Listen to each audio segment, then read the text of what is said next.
The Choice Machine, Part 7.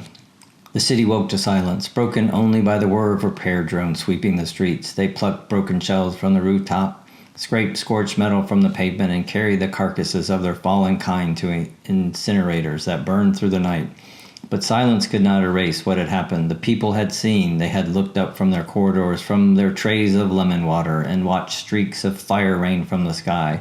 Some had gasped in fear, but others had gasped in wonder. For the first time in years, they saw the machine lose.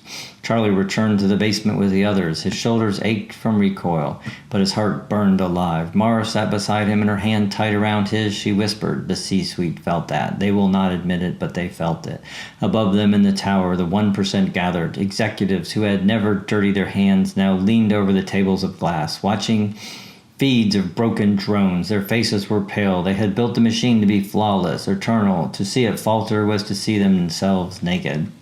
"They are not infinite," one said, his voice brittle. "They were never infinite," another replied, his hand shaking as he poured real coffee into the porcelain cup. But the illusion was cracked. The machine responded the only way it knew. Tighter rules, harsher schedules, screens shouted new commands, louder than before. Do not hesitate, do not gather, remain productive. Drones multiplied in the corridors. Their red eyes glowed hotter. Their scans lingered longer. Those caught pausing were not merely burned at their wrists, they were escorted away, never to return.